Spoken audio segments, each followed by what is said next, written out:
अब देखते हैं new topic, slope deflection method. Moment distribution method से जो प्रॉब्लम्स छुड़ा सकते हैं, similarly we can use the slope deflection method for solving problems.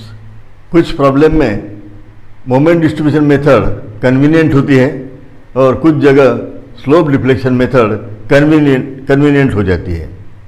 ये डिपेंड करता है अननोन्स पे, अननोन्स कितने हैं, है ना।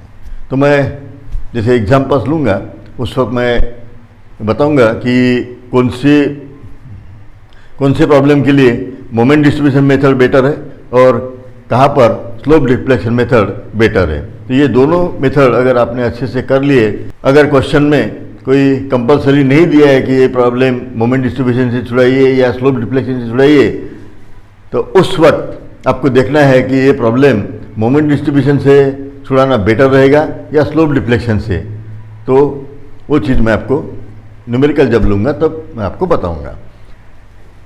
ये जो मेथड है slope deflection method, actually it is developed by Axel Bendixen. Axel Bendixen ने ये मेथड डेवलप की है और उसको वाइडली प्रेजेंट जो किया है ऑल ओवर वर्ल्ड, इसको जो प्रेजेंटेशन या प्रसिद्धि जो मिली है, जो फेमस हुई है, ये है G.A. मोनी। G.A. मोनी ने इसको वाइडली रिप्रेजेंट किया है इस मेथड को। ओके, तो ये MCQ क्वेश्चंस है, आपको ये ध्यान रखना होगा। Moment distribution method Hardy cross method है, ऑप्शंस रहते हैं कभी कभी, तो आपको ये ध्यान में रखना है कि मोमेंट डिस्ट्रीब्यूशन मेथड जो है ये हार्डी क्रॉस मेथड है और ये जो है एक्सेल बेंडिक्सन या तो फिर G.A.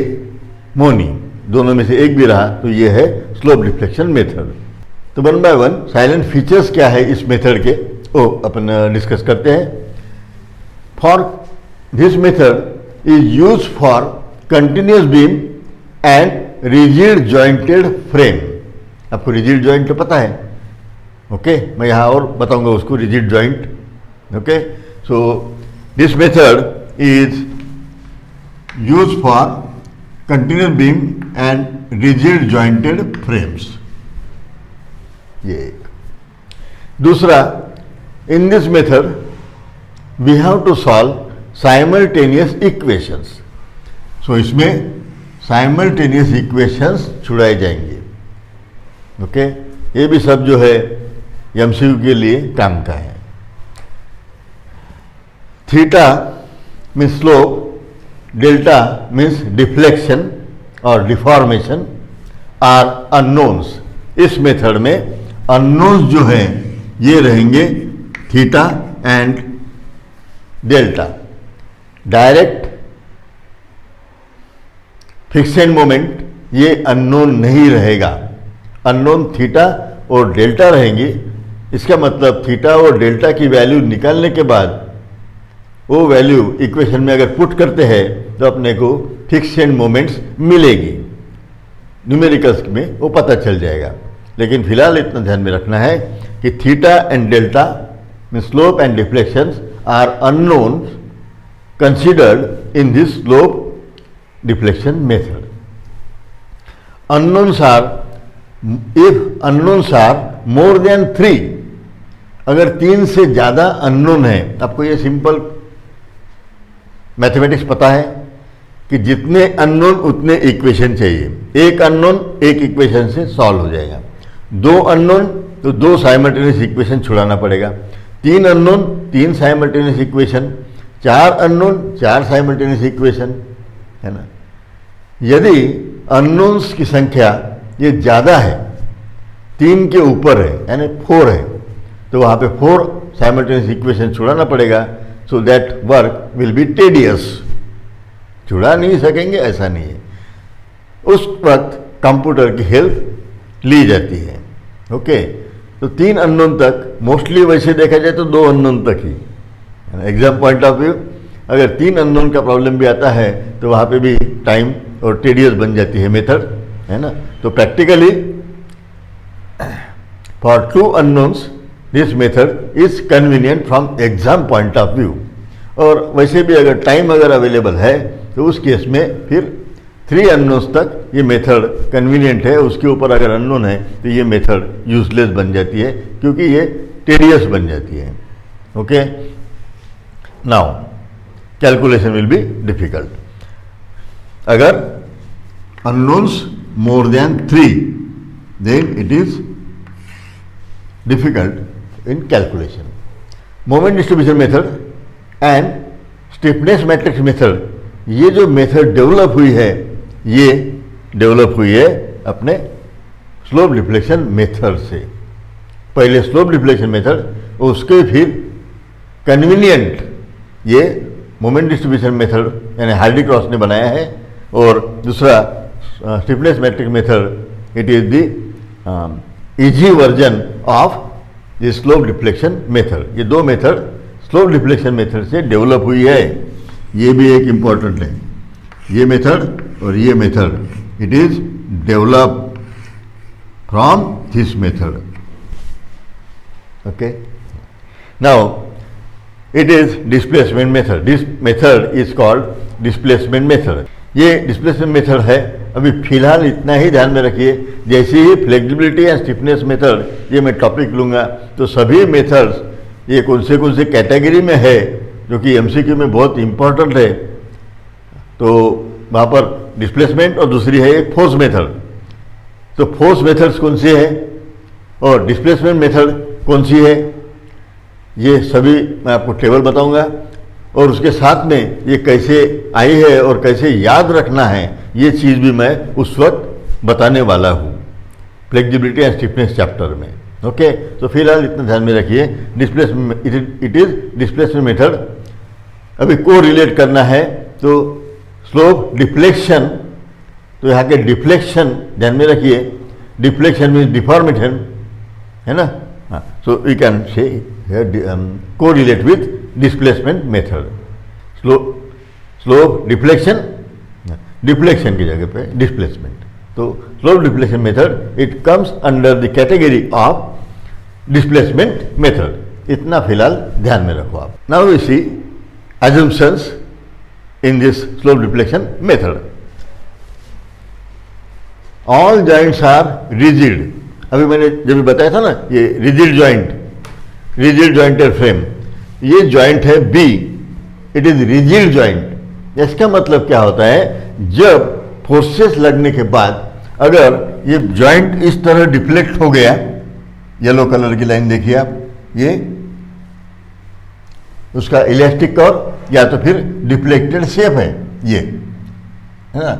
उस वक्त क्या होता है, जैसे ये पहले जो एंगल था 2 मेंबर में ये थीटा है, यानी यहाँ पे तो 90 डिग्री दिख रहा है। ओके, दूसरा भी रह सकता है। So this angle theta and after deformation under the action of load, load लगाने के बाद जो भी डिफॉर्मेशन होगा, वो डिफॉर्मेशन होने के बाद भी जब आप टेंजेंस निकालेंगे डिफॉर्मेशन डिफ्लेक्टेड शेप को, तो उस टेंजेंट का म्यूचुअल एंगल जो है, angle between this 2 tangent will be same as previous one.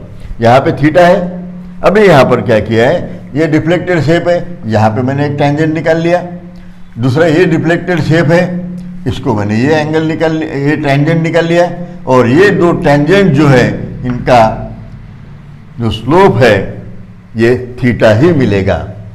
Therefore it is called rigid joint, है ना। So angle between members will remain same after deformation. Deform होने के बाद मेंबर का जो प्रीवियस एंगल था, the same angle we will obtain after deformation. Deformation होने के बाद भी एंगल सेम रहेगा। That joint is called rigid joint. Okay, all joints are rigid and theta is same, है ना। इसमें एक एज्यूम्शन किया गया है, all joints are rigid one, ये एज्यूम करके ही अपने को आगे जाना पड़ेगा क्योंकि ये एज्यूम्शन है। Then axial deformation is neglected. जब कोई एक्सियल फोर्स अगर है या बेंडिंग मोमेंट से भी अगर कोई डेवलप हो रहा है या शेयर फोर्स से डेवलप हो रहा है, तो एक्सियल डिफॉर्मेशन जो स्ट्रेस स्ट्रेन चैप्टर में देखे थे अपन ने, delta L is equal to P L by A equation, delta L is equal to P L by A. Okay, so here जो स्ट्रेन है या डिफ्लेक्शन है या डिफॉर्मेशन है, एक्सियल लोड की वजह से उसको नेग्लेक्ट किया गया है। जो भी डिफॉर्मेशन है वो बेंडिंग मोमेंट से ही कंसीडर करना है। Okay, so here axial deformation is neglected. इसका एक एग्जांपल, ये अगर फ्रेम है, ये फ्रेम का ये डिफ्लेक्टेड शेप है, ये है डिफ्लेक्टेड शेप, यानी after applying loading frame will deflect like this. अब यहां पर क्या है, यहां से यहां तक डेल्टा, इसका B to B dash displacement हो गया बी पॉइंट का, वैसे ही सी पॉइंट का displacement C to C dash. Okay, it is delta and this one is delta dash. अब ये डेल्टा और डेल्टा डैश यदि इक्वल है, इसका मतलब बी और सी यानी बी सी मेंबर में का एक्सियल डिफॉर्मेशन बिकम जीरो, है ना। ये अगर डेल्टा और डेल्टा डैश ये अगर डिफरेंट है, इसका मतलब बी और सी ये जो लेंथ है इसमें चेंज इन लेंथ है, अगर ये डेल्टा और डेल्टा डैश इक्वल नहीं है तो। लेकिन यहां अपने को अज्यूम क्या करना है, एक्सियल डिफॉर्मेशन इज जीरो और नेग्लेक्टेड, जो भी होगा नेग्लेक्ट। तो जो भी डिफॉर्मेशन मिलेगा वो बेंडिंग से मिलेगा, है ना। तो ये delta and delta dash must be equal. ये अगर इक्वल है इसका मतलब there is no axial deformation, axial deformation नहीं है। Deformation is only due to bending moment, this is important. So here bending moment से ही डिफॉर्मेशन, मैंने अभी भी बताया भाई, एक्सियल लोड से जो डिफॉर्मेशन है उसको निग्लेक्ट करना है। जो भी डिफॉर्मेशन मिलेगा डेल्टा, वो डिफॉर्मेशन बेंडिंग मोमेंट से ही कंसीडर करना है। So these are the assumptions made in slope deflection method.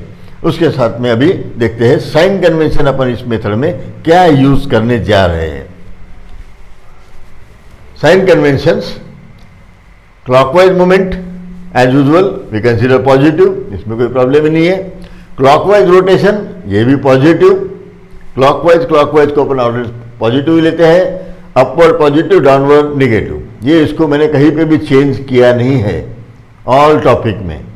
Third sign convention that is important, if right support settles, right support अगर सेटल हो गया, है ना, अगर कोई बीम है, ये ऐसी बीम है, बीम का ए बी सी अपन यहां पर अगर है ए पॉइंट पर, तो राइट सपोर्ट सेटल्स यानी बी नीचे गया बी डैश पे।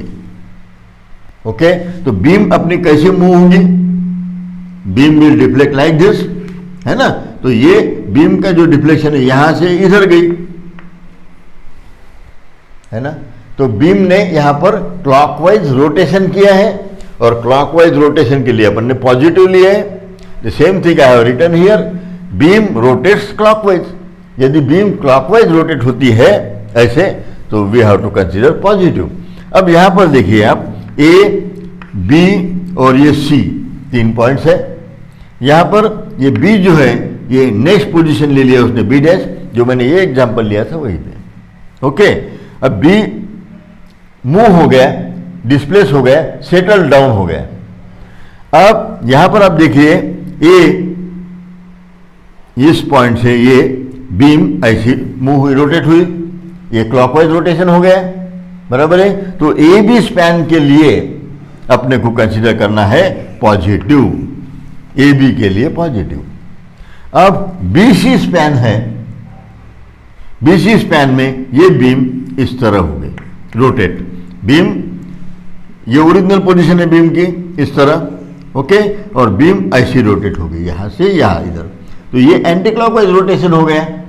एंटी क्लॉकवाइज रोटेशन अगर होता है तो अपने को यहां पे सी बी के लिए निगेटिव लेना है। ये कैसे क्या न्यूमेरिकल में आपको ये समझ में आ जाएगा, न्यूमेरिकल में मैं आपको ये सब डिटेल बताने वाला हूँ। फिलहाल आपको इतना ही ध्यान में रखना है साइन कन्वेंशन। जो मेन चीज़ें हैं वो मैं अभी इलेबोरेट करने जा रहा हूँ यहाँ पर। उसके बाद में जैसे ही इक्वेशंस और न्यूमेरिकल्स स्टार्ट कर देंगे, दैट वुड बी सफिशिएंट। इतनी थियरी ही आपको ध्यान में रखना है। Now we see slope deflection equations. Slope deflection equations अपने को ये कैसे आए, क्या है, इससे कुछ नहीं है, अपने को ये ऑपरेट करना चाहिए। एप्लीकेशन, ओके, तो ये इसका प्रूफ कोई आवश्यक नहीं है, सिर्फ ये इक्वेशंस का प्रॉपरली यूज करते आना चाहिए। That is important for civil engineer, that is important for civil engineer. Okay, अपने सिविल इंजीनियर में आपने देखा होगा कि इक्वेशंस के डेरिवेशंस वगैरह जो कि ज़्यादा इम्पोर्टेंट नहीं है, बहुत से फार्मूले तो इम्पेरिकली है, वो क्यों कैसे, उसके पीछे तो लॉजिक है, लेकिन लॉजिक की अपने को आवश्यकता नहीं है। जिन्होंने भी वो डेवलप किए इन्वेंटर ने, उन्होंने सिंपल इक्वेशंस अपने सामने दे दिए और उसका यूज़ बताया है।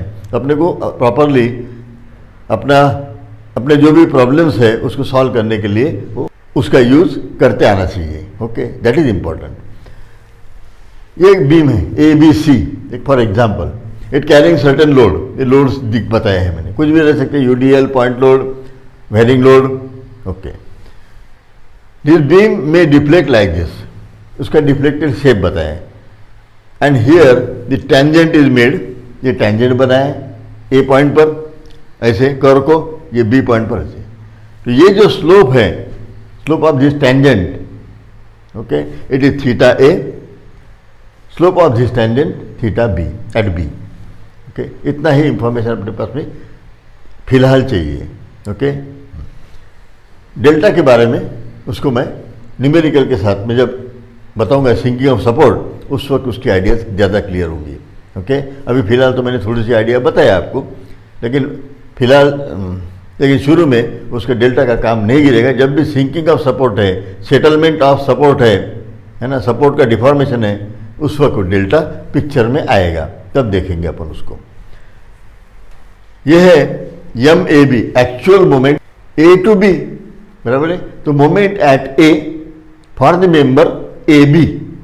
ओके, ये मोमेंट फाइनल जो मोमेंट डिस्ट्रीब्यूशन मेथड टेबल वगैरह बनाने के बाद में लास्ट टोटल आंसर आता था, वो ये वैल्यू एम ए बी यानी fiction moment by considering each span as a fix beam.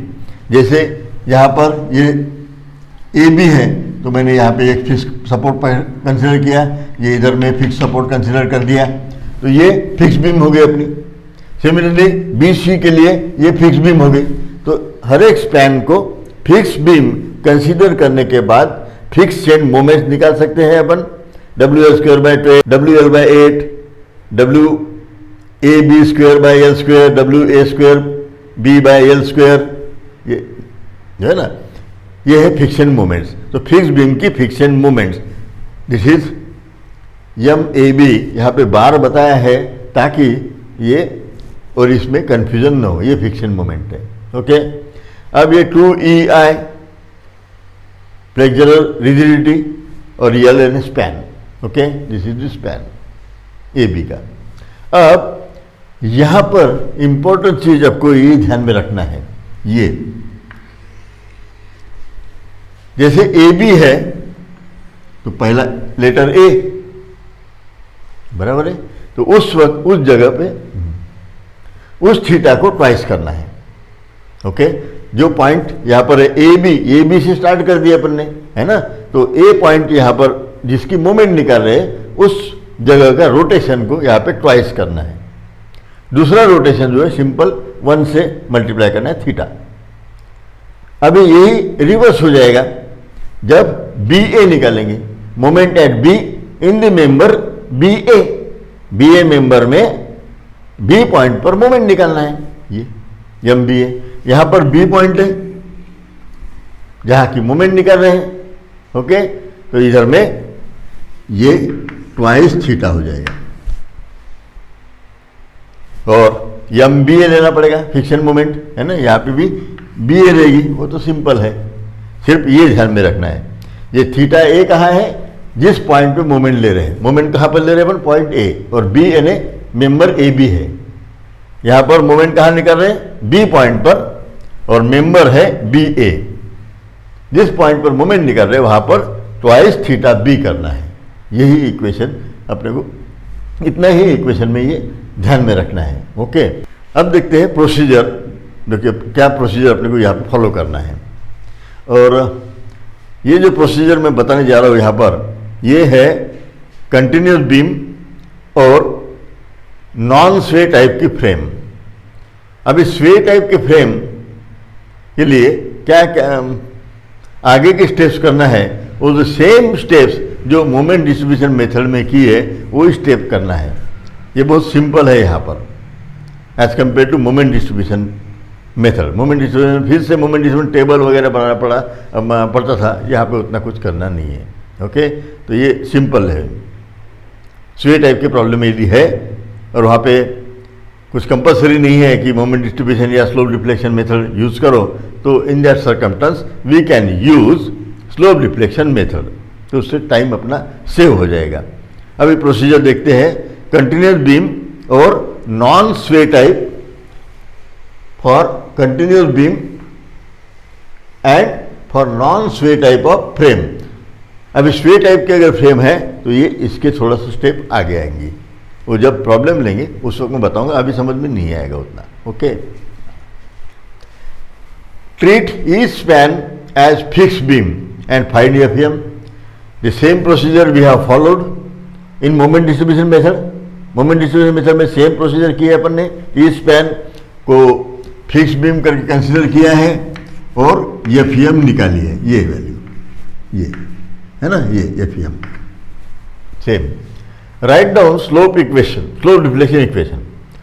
Write down slope deflection equation, यानी ये इक्वेशन लिखना है, इसमें ये वैल्यूज पुट करना है। ओके, जब न्यूमेरिकल लेंगे तब पता चल जाएगा। तो ये इक्वेशन अपने को लिखना है। पहली में स्टेप क्या है, इसकी वैल्यू निकालना, यानी फिक्शन मोमेंट। हर एक स्पैन को इंडिविजुअल फिक्स बीम कंसीडर करने के बाद फिक्शन मोमेंट निकालना होगा, बराबर है। उसके बाद में ये इक्वेशन अपन लिख सकेंगे। इसमें एम ए बी की वैल्यू लगती है, वो पुट करेंगे, बाकी फिर यल थीटा वगैरह जो भी है वो देख लेंगे। ओके, ये इक्वेशन लिखना है। Write down equilibrium equation. अब ये इक्विलिब्रियम इक्वेशन क्या है, ये कैसे लिखना है, ये अपन जब न्यूमेरिकल लेंगे तब उसको देखेंगे। वैसे ये सिंपल है, एक एग्जाम्पल के तौर पे मैं बताता हूँ। जैसे ये बीम है, ये बीम का ये पॉइंट अपना बी है, ये ए, ओके, बी पॉइंट। अब बी पॉइंट को अपने को पता है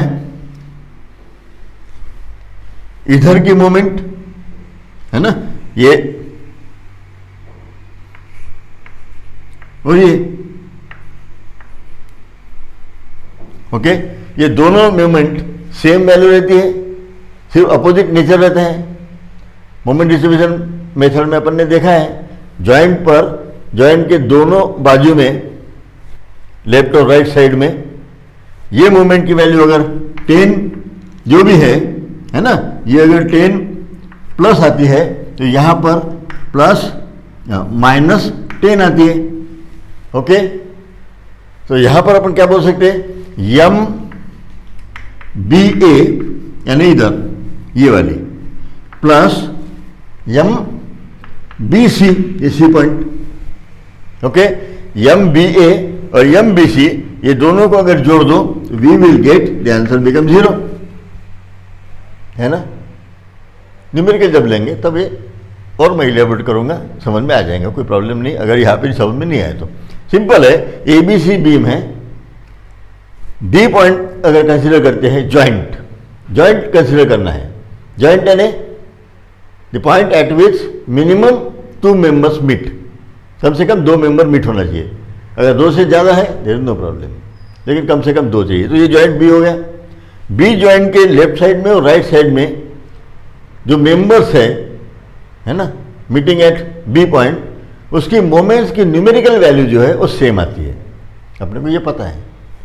तो ये बी ए और ये बी सी ये दोनों वैल्यूज सेम रहेंगी, सिर्फ उनका नेचर जो है ये अपोजिट रहेगा। ये है क्लॉकवाइज मूवमेंट, ये है एंटी क्लॉकवाइज, बराबर है। तो ये इनका साइंस अलग है, पॉजिटिव एंड नेगेटिव। तो इसका मतलब क्या है, ये दो अगर जोड़ दो we will get the value answer 0, है ना। एम बी ए और एम बी सी, ये और ये जोड़ने के बाद 0। So this is the condition we can apply at joint. Joint पर ये कंडीशन लगा सकते हैं, वो कंडीशन यहां पर लगाना है अपने को। Right equilibrium equation,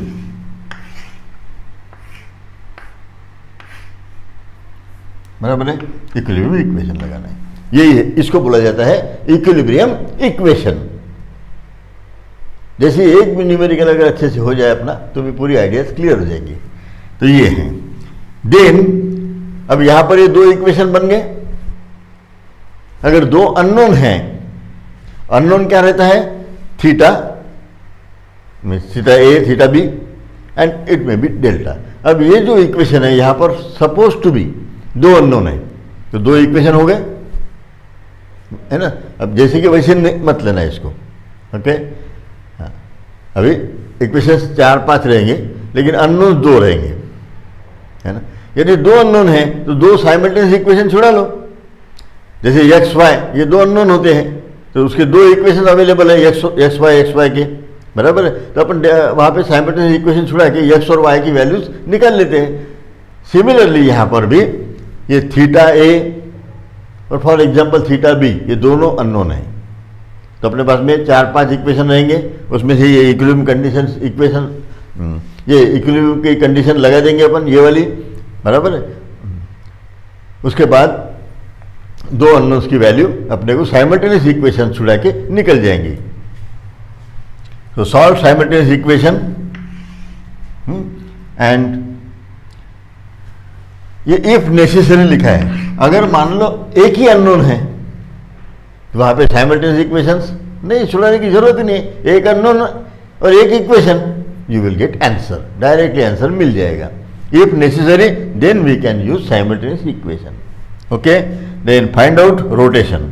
simultaneous equation छुड़ाने के बाद में रोटेशन है, वही मैंने बताया अभी, theta A theta B, okay, और बाद में थीटा सी थीटा डी जो भी है वो अननोन्स की वैल्यू निकाल लेना, और जो अननोन्स है ये थीटा की वैल्यू, वो वैल्यू अपने को इस इक्वेशन में पुट कर दो, क्योंकि ये तो वैल्यू पता है, अननोन सिर्फ थीटा रहेगा, बाकी सब नॉन वैल्यूज रहेंगे।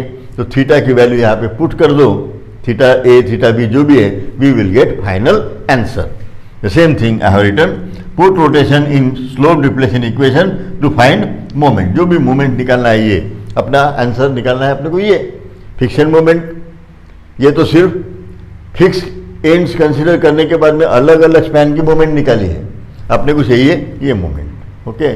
तो जैसे ही न्यूमेरिकल हो जाएगा तो न्यूमेरिकल में ये आइडियाज जो है आपकी क्लियर हो जाएंगे, नो प्रॉब्लम। एक ही प्रॉब्लम में पूरे आइडियाज क्लियर हो जाएंगे। वैसे बहुत सिंपल है ये चैप्टर,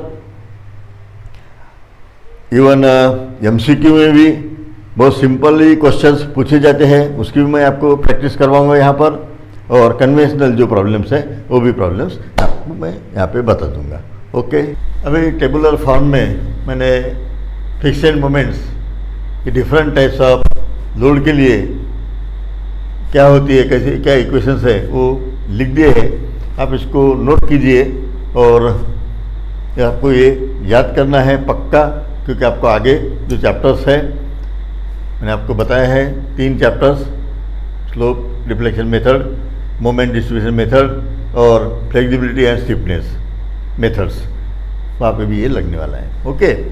तो ये ऑलरेडी ये तीनों केसेस का मैं आपको बता चुका हूँ, कैलकुलेट करके देखे अपन ने। और ये जो है केसेस, ये एक, ओके। अभी देखो लोड कहाँ पर कॉन्सेंट्रेट हुआ है, ए सपोर्ट के पास में ज़्यादा है, तो नेचुरली ए सपोर्ट की मोमेंट जो फिक्शन मोमेंट, ये वैल्यू ज़्यादा रहेंगी, यहाँ पे मैक्सिमम इधर कमी। एमसीक्यू में भी ये काम में आएगा, बराबर है। उसमें कंफ्यूज कर सकते हैं कि ये डायग्राम प्रोबेबल डायग्राम कैसी हो सकती है, तो ये इधर में ज़्यादा इधर में कम, ओके। और ये इक्वेशन है लंबा चौड़ा, अब इसको कोई इलाज नहीं है, ये इक्वेशन अगर नहीं है तो फिर आप ये सॉल्व फर्स्ट प्रिंसिपल से सॉल्व भी कर सकते हैं। सिर्फ मैथमेटिक्स थोड़ा सा अपने को यूज करना पड़ेगा, बाकी तो कंसेप्ट बहुत सिंपल है। इतना ये जो पोर्शन है ये पैराबोलिक होता है, बराबर, यूडियल है ना, तो ये पैराबोलिक रहेगा और ये सीधी स्ट्रेट लाइन रहेगी। ये ट्रायंगल, ये पैराबोला, 2/3 लेके एरिया निकालने के लिए half base 2/3 base into height, ये ट्रेपेजॉइडल के लिए इधर हाफ बेस इंटू हाइट, फिर बाद में CG 5/8 वगैरह, ये पता है अपने को, मैंने बताया आपको। ओके, उसका यूज़ करके ये इक्वेशन बन सकता है, या तो फिर न्यूमेरिकल वैल्यूज है तो इक्वेशन नहीं, डायरेक्टली भी बनाए तो आसानी से बन जाएगा, कोई प्रॉब्लम ही नहीं है। अब यहाँ पर भी देखिए आप, इसमें कन्फ्यूजन होता है, 30 कहाँ 20 कहाँ, वो थोड़ा सा कन्फ्यूजन हो जाता है। ये सिंपल है, मैंने एक आपको लॉजिक बता दिया है, जिधर में लोड ज़्यादा कॉन्सेंट्रेट हो रहा है उस साइड में मोमेंट ज़्यादा आती है। अभी यहाँ पर लोड कॉन्सेंट्रेट बी की तरफ ज़्यादा हो रहा है ना, ये ऐसा ट्रायंगुलर लोड है तो ज़्यादा लोड बी पॉइंट पर आएगा, है ना, बी सपोर्ट पे ज़्यादा लोड आएगा, तो इसलिए बी सपोर्ट की वैल्यू ज़्यादा रहना चाहिए। अब वैल्यू ज़्यादा रहना चाहिए तो डिनोमिनेटर में वैल्यू कम रहना चाहिए नेचुरली। ये 30 एंड 20 कम वैल्यू बोले तो ये वैल्यू ज़्यादा, डिनोमिनेटर में 20 है, इससे ये वैल्यू ज़्यादा रहेगी, तो बी सपोर्ट की मोमेंट ज़्यादा रहेगी। ओके, अब ये तो सिमेट्रिकल फिगर है, इसमें कोई प्रॉब्लम ही नहीं है, तो दोनों तरफ की सेम रहेगी। ओके, ये 5/96 है। अब यहाँ पे दो चीज़ मैं आपको बताना चाहता हूँ। एक, ये देखिए अब यहाँ पे क्या लिखा है, MAB और MBA, यानी A से B के तरफ और B से A के तरफ। ये अपने को, ये मैंने यहाँ पे इंट्रोड्यूस किया है क्योंकि अपने को मोमेंट डिस्ट्रीब्यूशन और बाद में स्लोप डिफ्लेक्शन मेथड, वहाँ पर ये कंसेप्ट लगने वाला है। ओके, इसके सामने यफ रहेगा instead of M, fix end moment, है ना, तो यफ लिखने की फैशन है, उधर में पद्धत है दूसरे चैप्टर्स में। ओके, तो MAB यानी A से B के तरफ, क्योंकि एक ही जगह पर क्या होता है, ए पॉइंट पर ही कभी कभी ऐसे मेंबर्स ज्वाइन हो जाते हैं। ये तीसरा, अब ये ए पॉइंट एक ही हो गए, तो इस मेंबर पे बोले तो ये B, ये C और D, है ना, तो ये मेंबर बोले तो AC, ये मेंबर AB, ये AD, है ना, तो MA लिख दिए तो फिर ये दिक्कत जाएगी, इसलिए मैंने वहाँ पे इंट्रोड्यूस किया है। A यानी कौन सा पॉइंट है जिस पर मोमेंट ले रहे, और दूसरा B यानी कौन सा मेंबर है, जैसे यहाँ पे 3 मेंबर है मीटिंग एट 1 पॉइंट। ओके, तो MA MB ये आपके ध्यान में रखना है आपको। और दूसरी चीज़, यहाँ पे मैंने एक चीज़ इंट्रोड्यूस की है, माइनस साइन इधर में लिए, इधर में प्लस लिए, दोनों भी टेबल में। ये इसका क्या है, ये मोमेंट ऐसी रहेगी, ये मोमेंट इस तरह, ये है एंटी क्लॉकवाइज, है ना, और ये है क्लॉकवाइज। एंटी क्लॉकवाइज है इसलिए निगेटिव, क्लॉकवाइज है इसलिए पॉजिटिव। अब सब जगह मोमेंट वैसी रहेगी, एंटी क्लॉकवाइज लेफ्ट साइड में एंटी क्लॉकवाइज, और यहाँ पे रहेंगी ये क्लॉकवाइज। तो लेफ्ट साइड के जो भी है ये पूरे निगेटिव लिखे हैं मैंने, वो पॉजिटिव लिखे हैं। इधर में भी निगेटिव और ये पॉजिटिव, ये अपने को आगे जो चैप्टर है वहाँ पे लगने वाला है, इसलिए मैंने ये दो चीज़ें यहाँ पर इंट्रोड्यूस की है। ये टेबल का मेन जो पर्पज़ है ये आगे की चैप्टर में है। ओके, तो आप इतना नोट कीजिए, दूसरा टेबल इसके साथ में मैं देने जा रहा हूँ, तो आप पॉज करके इसको नोट कर लीजिए। ओके,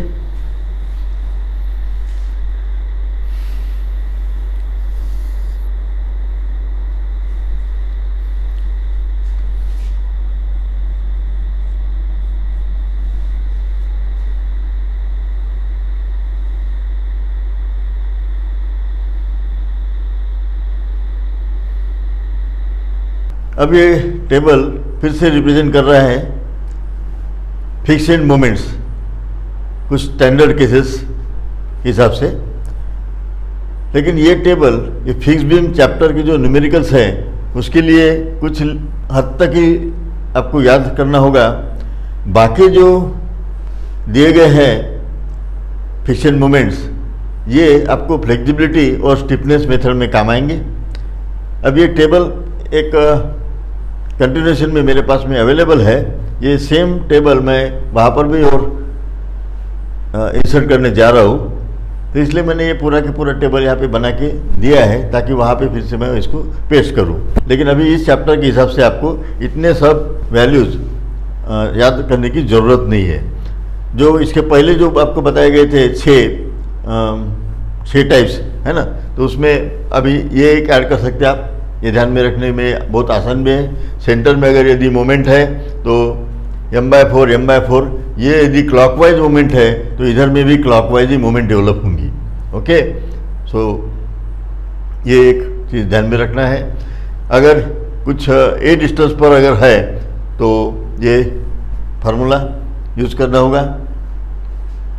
और सिंकिंग ऑफ सपोर्ट मेनली, ये कभी एक आधे बार अगर पूछा गया फिक्स्ड बीम में तो ये सिंकिंग ऑफ सपोर्ट, ये इक्वेशन भी अपने को बाद में और यूज़ करना है। पैरेलल टू है वो, है ना, इसके पैरेलल ही है वो इक्वेशन, इधर में जो है वो। ओके, सिंकिंग ऑफ सपोर्ट यही है, तो वैसे ही है। तो आप इतने सिर्फ जो है ये फिक्स्ड बीम के हिसाब से आप ध्यान में रख सकते हैं। और ये एडिशनल जो दिए गए हैं ये आपको ये बाद में दूसरे चैप्टर जो है फ्लेक्सिबिलिटी एंड स्टिफनेस मेथड, तो वहाँ पर उसका यूज़ होगा।